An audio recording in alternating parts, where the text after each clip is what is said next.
Hello, we're here again. This is lecture number 9, isn't it? Okay. All right, we're going to go over that very important homework that you did. But let's do a few housekeeping things first, okay? First of all, we have this lecture, which is lecture number 9. The next lecture, lecture number 10. And after that, the test.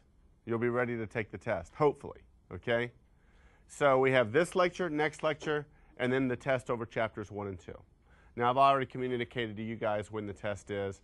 For you folks at home, and I said this earlier as well, in your syllabus is the due dates that you need to take your test by, okay? Now, that's not the date you have to take the test on. You have to take the test by that date. And I usually give you like a 7-day window. You can take it earlier than that date by about 7 days if you want. But you have to have the test done by that date. Every semester what happens is this. I give that week window, that 1 week window, and somebody waits until the very last day that they're able to take that test, and then something comes up. Work crisis or a kid is sick or something, and then they send me this email, oh, please, please, please, give me another day, please, please. You have a week-long window to take it, okay? If you don't take that test by that day, and you have to take it the next day, it's 15 points extra off your test for each day late that you take it. So it doesn't take long to figure out that before long you just might as well not even take it, okay? So if you wait till the very last day and don't give yourself any margin, you could get yourself in trouble. And I always encourage you to look on the JCCC website in the search box, put testing center hours and see what their hours are, okay? Remember, if they close at 8 p.m. on a certain night, you can't show up at 7:45 and expect to get that test taken, okay? It's not like a restaurant. They don't let you stay there until you're done with your meal. If they say they close at 8, they're scooting people out. So please be responsible for that, folks at home. I want to talk to you about how do you study for a test of mine, okay? How do you study for a Dave Krug test, okay? The very, very, very best way to study for my test, and if you can only do one way, do this way, is this. Redo the homework, okay? Get a blank piece of paper out and redo the homework. Now, I'm not saying look over the homework, okay? One gives himself a false sense of security when they just look over the homework and they go, I think I know what he's doing here. Yeah, this looks pretty good. That's a lot different from having a blank piece of paper staring you in the face and you have to produce the answer, isn't it? Okay? So redo the homework. Don't be lazy and just look over it, okay? For the students who fail my test, I guarantee you I could have just photocopied homework questions that they've already done. They've already seen these questions. They've already seen the answers. I could have just photocopied those and given them to them, and they would have had the same bad test results, okay? If you can't do the homework with a blank piece of paper, you can't do the test. If you can do the homework with a blank piece of paper, you're probably in pretty good shape. But I'm always surprised. There's always some students who they're like, well, I can't do the homework. I don't really know what he's doing, but maybe things will go okay on the test. Maybe God will whisper answers in my ear. He's not going to. He told me this morning to let you all know. He's not going to whisper answers in your ear. You have to know how to do it. Okay? Kara? The practice test that you have? Yes. I'm going to get there. Okay. Okay? So the first way is to redo the homework. The second way, as Kara said, is on Angel, if you go to the Lessons tab, where I keep most of my stuff, there's practice test, isn't there? There's not only a practice test, there's practice test answers, isn't there? And that's kind of nice. It gives you a breakdown between multiple choice and problems, and that's how my tests are, between multiple choice and problems. And it gives you some practice on multiple choice, doesn't it? So did you see, Kara, that I also had the answers out there too? Okay. I didn't print those, though. Okay. Yeah. So try to do that test. Try to do that test. All right? But that practice test is the second great way to study for my test. And it's out there on Angel under the Lessons tab. I have one for each section that will do. All right? Okay? A couple other tools that you can utilize in studying for my test. Get out your textbook and turn to, for example, turn to page 76 in your book. Page 76 in your book, okay? Now, you can't read this, but I just kind of want to show you what to look at in your own book. Here's some more multiple choice you can do, right? For your, to study for your tests. They give you at the end of each chapter about 5 or 6 multiple choice, and then they tell you the answers are on, in this case, page 91. Okay? Answers on page 91. So do that little multiple choice quiz they give you at the end of the chapter. That's a nice thing that they've added to this book. Okay? So that's a third great way to study for the test. A fourth great way to study for the test is take a look back at page 70, for example. On page 70 at the bottom is a demonstration problem.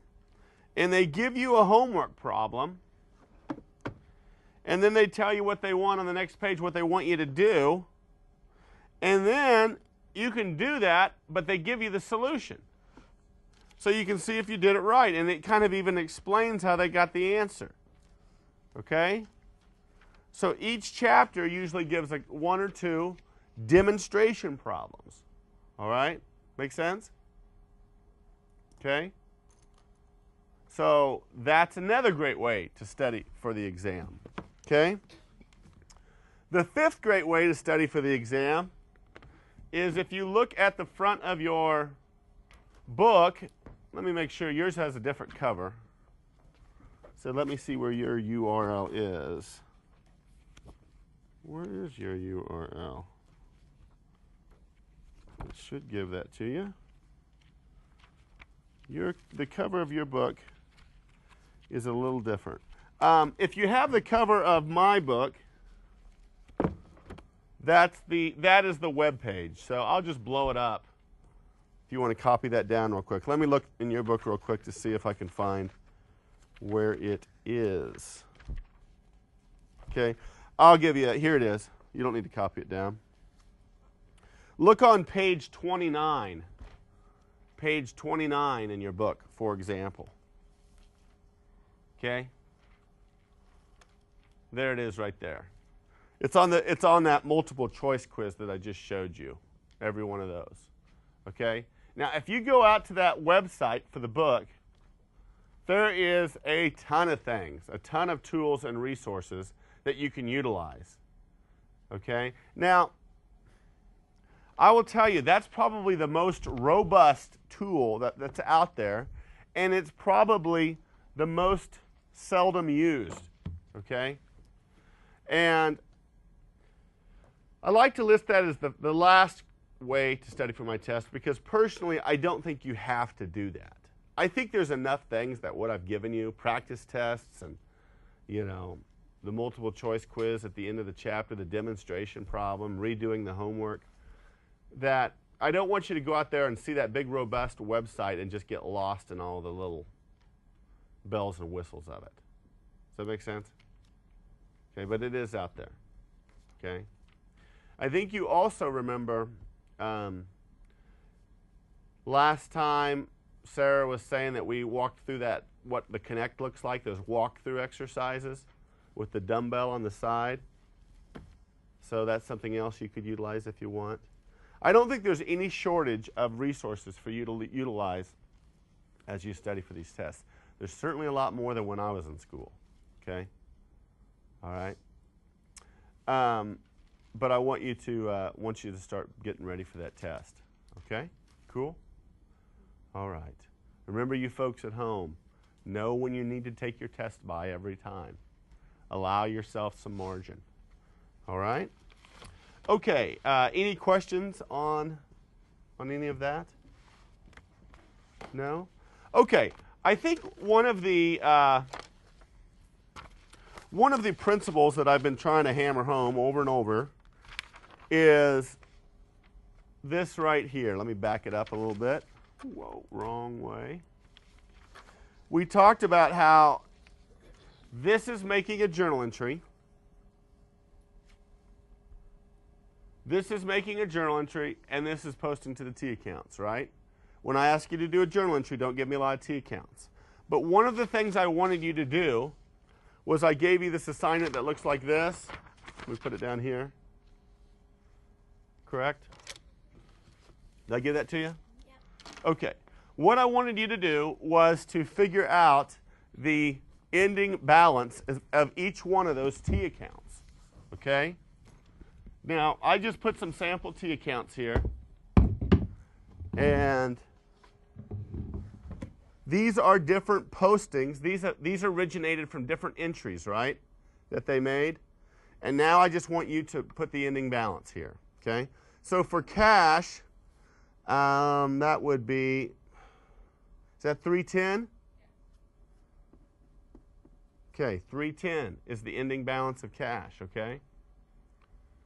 Now make sure that there should only be one number written here. Don't add up 420 and then add up 110 and have two numbers here. Don't do that. It should only have one number here, okay? And it should be on whichever one is larger. So in this case, 420 minus 110 equals 310. Okay? Now if it's a credit balance account, we start with the credit side. 8,000 minus 4,500 is what? 3,500? Okay? So there's the answer to the top two. All right. This is cash. That's 11,100. Oh, help me out. It's too early in the morning. What's the answer to that? 7,300. 7,300? 7,300. Do we all concur with that answer? Okay. 7,300. Okay. All right. Here they have an accounts receivable. It looks like what we probably debited at 600 when the accounts receivable was created, and we're decreasing it or crediting it as the customer makes payments to us, right? So they made a 150 payment, a 150 payment, a 150 payment, and a 100 payment to us. So at this point, what's the balance of this account? Okay, they still owe us $50, right? Cool? Okay. All right.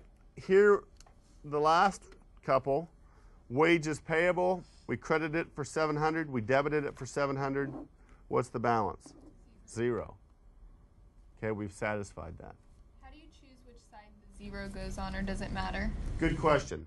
Kara asked, how do you choose which side in this case? I always put the 0 on whatever the normal balance is. Side. Wages payable is normally a credit balance account, so I put it on the credit side. Great question. Okay? All right, now we got kind of a weird guy over here. Okay? Kind of a weird guy over here. Cash. Now, is cash a debit or a credit balance account? Debit. It's a debit balance account. Okay? When we figure out the balance of this account, what is the balance? How much? Negative 200. I can't hear you. Minus 200. Okay. This is a situation where this person is overdrawn. It's actually minus 200, isn't it? Now, let me show you a wrong way to do this. This is wrong. Don't put minus 200 here. No. Don't do that, okay?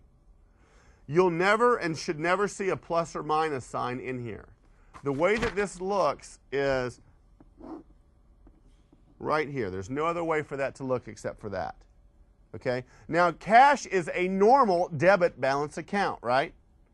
So this is what we call an account with an abnormal balance, or it's out of balance, okay? But have you ever been overdrawn in your cash account? Have your parents? Right? Ask them, I bet they have, right? I have been before. This person has spent more money than what they had in their account. So they actually, if they looked at their checking account balance online or in the statement, it would say you are overdrawn 200 or you have minus 200. But we don't put a minus sign here.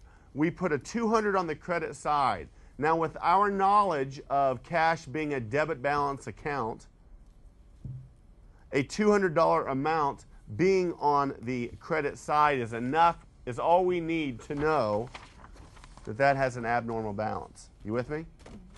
And the way that that would look, let's say we were doing a trial balance.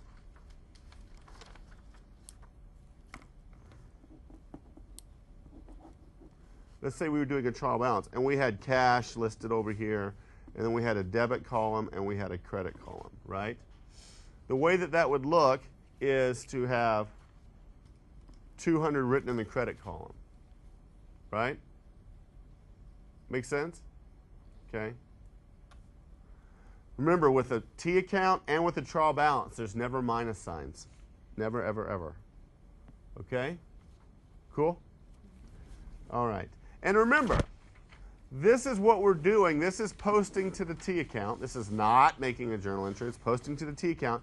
But we figure out these ending balances so that we can prepare the trial balance, right? And then after we prepare the trial balance, we prepare the 4 financial statements. Correct? Okay. So I want you to be able to do that. Is there any questions on that? Any questions? Okay, awesome. Let's go ahead then and take a look at exercise 2.9, exercise 2.10. These are good ones. So take a look there. All right. What they want us to do is they want us to prepare journal entries for each one of these transactions, right? Then they want us to open the T accounts, and they want us to post those. And I talked about how we do that line by line, right? Then they want us to figure out the ending balance of those T accounts, much like we just did on that handout. And then they want us to prepare a trial balance. Cool? Okay? So let's go ahead and take a look at that. All right. Not going to read through each transaction. I'm going to put the answers up. Now, hopefully you are pretty adept at doing these by now. If you're just totally missing these and totally lost, then you are behind and you are not going to do well on the test at all, okay? So I want you to start assessing if you know what you're doing by how well you're doing on these homework problems. That's why we do them. I can't show you all of them right now, but let me show you A through F. Just take a minute there to look through them, and then we'll talk about those in a second.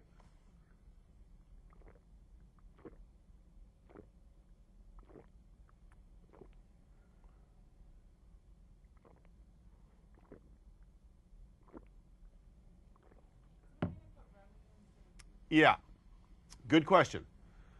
Cassie asked if it's okay to put on D, if the account you credited was revenue instead of fees earned, that's fine. Fees earned is just another way to say revenue. You also do not have to do those little descriptions and italics at the bottom. Also, your capital accounts, such as in transaction A, I usually say capital, comma, M. Dexter. Or just put capital. Okay? Owner's capital is fine too. But I wouldn't say equity. I wouldn't say owner's equity. Okay? It is an equity account, but we want to be more specific. Kara? On F, can you put unearned revenue since it wasn't paid straight to them yet? They hadn't done the service, I think it was. On F as in Frank? Yeah. No. Let's take a look at that. The customer billed a customer $2,700 as fees for services provided. They have provided those services. So it is not unearned. Remember the revenue recognition principle? Yeah. We recognize revenue when it is earned. When is it earned? When they paid? No. When the product or service has been provided. And in this case, the service has been provided, hasn't it? So crediting an unearned fee, an unearned revenue account in transaction F would be wrong. This needs to be a revenue account. Does that make sense? Good questions. I love when you ask questions, because these are probably questions people at home would have as well. Okay? Notice how in each situation, the debits equal the credits. If they don't, then you're messed up, right? Also make sure you're not, sometimes students will make the mistake of like writing sentences in their journal entries. Like they'll say cash invested, or cash received, or cash payment. No, it's just cash, cash, cash, okay? Also, make sure that you leave a little space or draw a line in between your journal entries, or it's very hard. And make sure on the test that you put these letters, A, B, C, D, E, and F, so I know which journal entry you're on, okay? It's very hard to grade them if students just give me that. Okay? So please always either put the date or the letter, okay, on the test. All right, any other questions on A through F? If not, let's look through the rest of them. I was the last one, I believe. So take a look at those real quick, and we'll talk about them in a second here.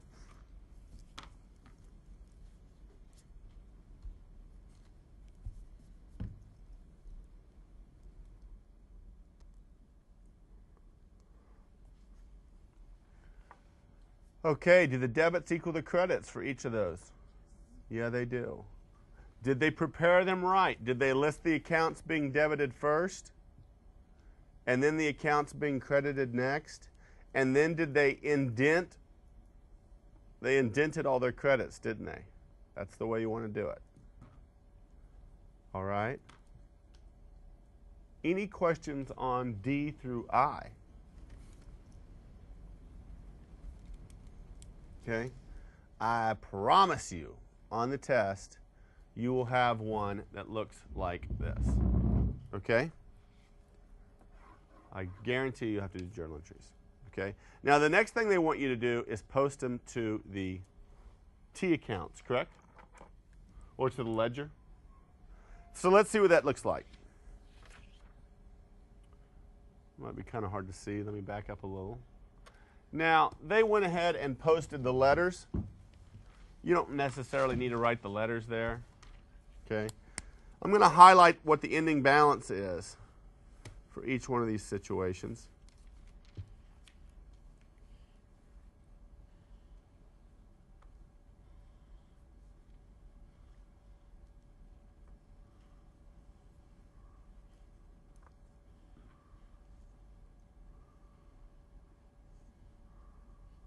Okay? Thank you. Okay? So now I have all the ending balances. And they just figured out those ending balances just like we were doing on that handout, correct? Okay? So is that what you got for the ending balances, all your accounts? Yep. If so, that's great. Now, what's the last thing they ask us to do after we do the posting to the T accounts? To do a trial balance.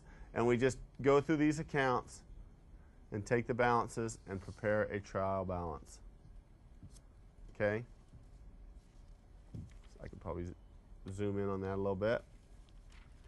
Of course, one of the key things, there's no plus or minus signs. If it has a debit balance, it's in the debit column. If it has a credit balance, it's in the credit column. And by golly, that total debits column has to equal the total credits column, or you made a mistake, right? So if the balance is 0, do we still need to list that on here? Good question.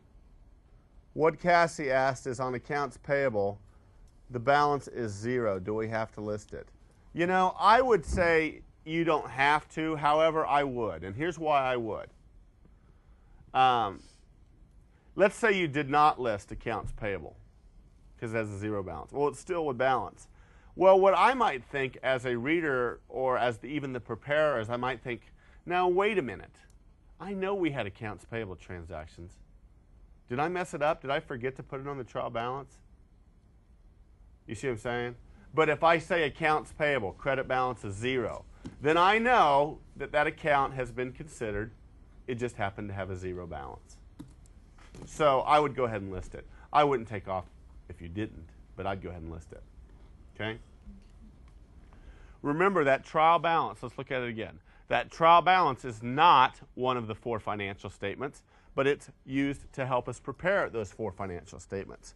And remember, we list the assets first, then the liabilities, then the equity, then the revenues, then the expenses. This is kind of a simplified example, isn't it? Yeah, Sarah. I don't know why I did this. I didn't go in order from the T accounts, but I wrote my withdrawals first and then the capital. That's fine. With that. Okay. That's fine. Okay, cool. Okay, when you list the assets first, say like on cash it was overdrawn, so it was negative 200, would you list it over in the credit column? Yes, like remember that Yeah. when we were talking about when cash was overdrawn, when it had an abnormal credit balance? Yes, in that case, what that would look like is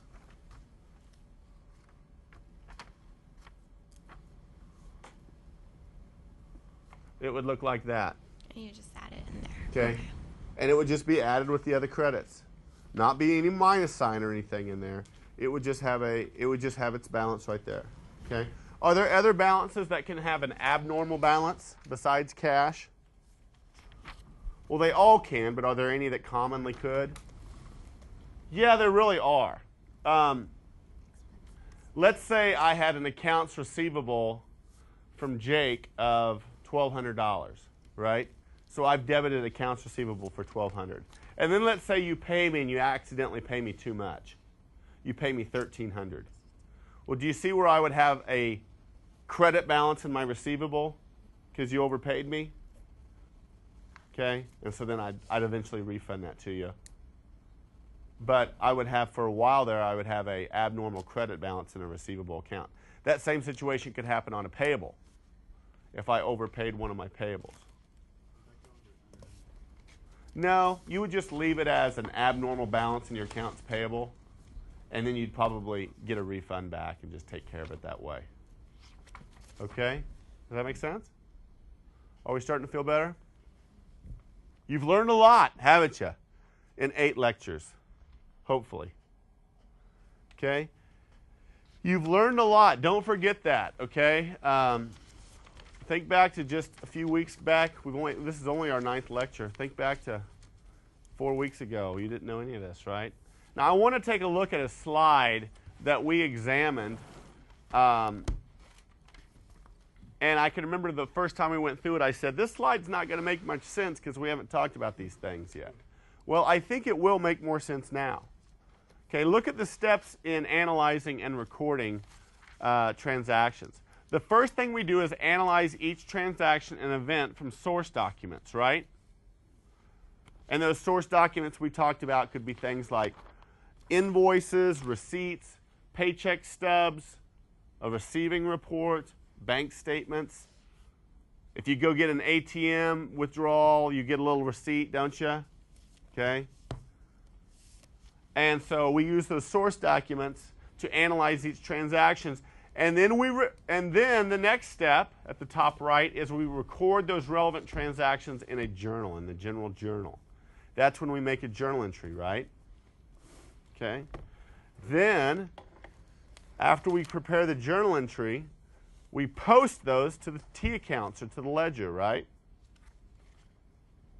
And then what we do is we prepare and analyze the trial balance.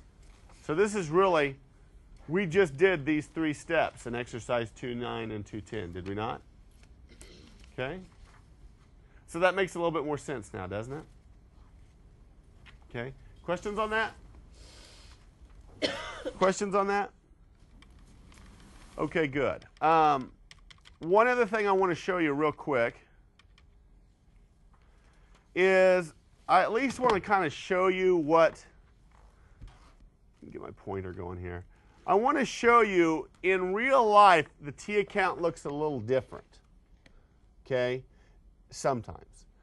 In real life, sometimes the T account looks like this. And it's kind of similar. Matter of fact, I'll just draw the T portion of the account. Whoops. That T got a little wild, didn't it? Okay.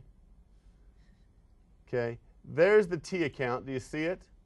The only thing that they do is they keep a running balance and they do it over to the side. Okay? You see? So I don't want you to ever be thrown in the real world if you see it listed a little differently. Everything's the same. They're just, okay, there's a debit for $30,000, so the balance is $30,000. Then there's a credit for $2,500. Instead of putting $27,500 down here, they just put it out here to the right. You with me? Okay? So that's sometimes how you will see it listed in the real world, per se. Cool? All right. Questions on that? Okay, good. Okay, I think what I want to do now is I want to go ahead and work on a few things here in class. Okay, I think it'd be good to do these. And I want to do exercise. I don't know if we'll have completely time to do this, but let's go ahead and try. I want to do exercise 2.11 and exercise 2.12 on page 79 and 80. Okay? Now, exercise 2.11, exercise 2.12, I want to change the instructions a little bit. Okay? They tell you to look at those transactions, identify which ones helped create revenue, and then make journal entries only for those transactions. Okay? I want you to go ahead and do journal entries for all of them, and then ask yourself which ones created revenues on 2.11. Okay? And then on 2.12, I want you to go ahead and do journal entries on all of them, and then ask yourself which ones helped create expenses. Does that make sense? So we're going to have some time here as the music rolls. You folks at home, as always, when we work on these in class, I want you to work on them as well. Okay? So let's work on exercise 2.11, exercise 2.12. All right.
Okay, if you're not done at home, folks, just pause it and start us up when you are done.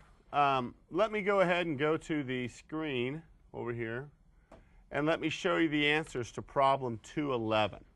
Okay? Take a look at those real quick. Check your work, and then we'll talk about them here for a minute. Can you guys see that in the back row?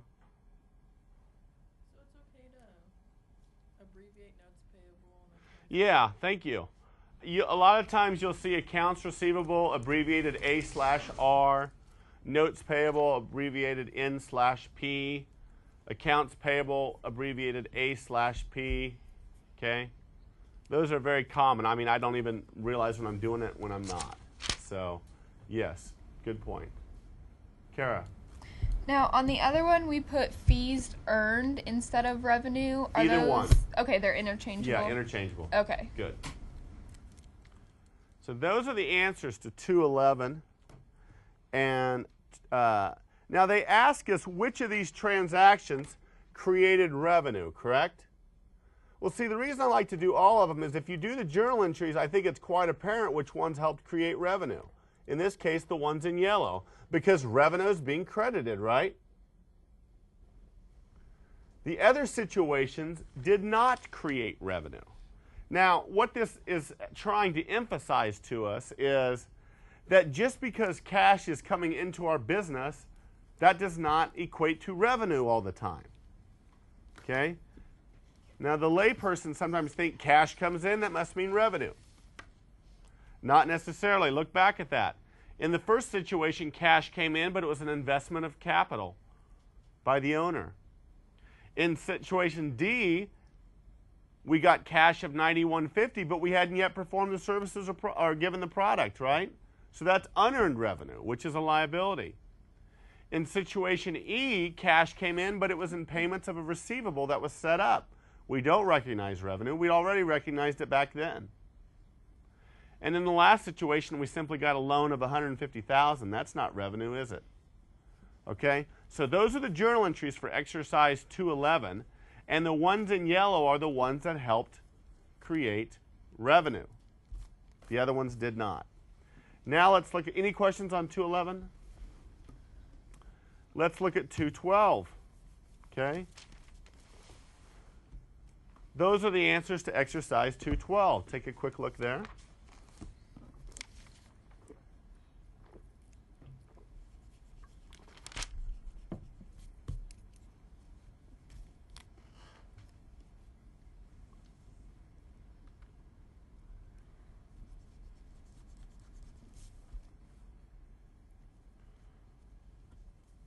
Okay. Now they ask us on this one, which one of these created expenses, right? Which ones created expenses? Well, just look to see which ones have a debit to an expense account.